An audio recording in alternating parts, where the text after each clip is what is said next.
روزی روزگاری در فینیتو طویله‌ای بود که کدخدا اسمش رو مجلس گذاشته بودندی. کدخدا هر چارپایی را که میخواست وارد این طویله میکردندی تا همی بخورد و همی بچرد. پس ویرای ما چه شدندی؟ قانون رسیدگی به مشکلات نمایندگان که تصویب میشوندی؟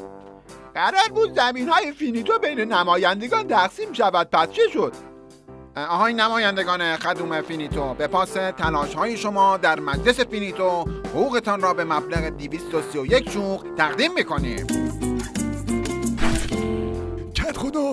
کدخدا آقا هان چه شده؟ یکی از نمایندگان طویله فینیتو حقوق دریافتی نمایندگان رو لو داده. الان اهالی شاکی شده اندی. همه جا صحبت از حقوق این نمایندگان می باشندی. ای بابا عجب گرفتاری شدیم، الان درستش میکنم. آهای اهالی فینیتو، شما باید سپاسگزار کدخدا باشندی. بالاخره ما توانستیم مشکل یکی از اقشار فینیتو را حل کنیم و حقوقشان را بدهیم. چه قشری مستحق‌تر و زحمتکشتر از نمایندگان طویله؟ اینها خیلی زحمت میکشندی، خیلی خون دل میخورندی.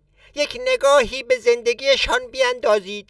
بدبخت‌ها هر کدامشان بجز 6-7 هزار هکتار زمین و 5-6 خانه و 7-8 ویلا و 200-300 رأس گاو و گوسفند و 10-20 تا مرغداری چیز دیگری ندارند. میدانم که شما هم دلتان برای آنها میسوزد.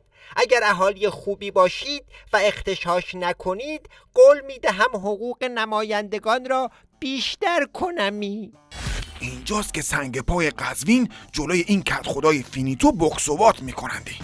وضعیت قرمز کدخدا، اهالی خودتو، بیتتو، طویلهاتو با هم میترکانندی.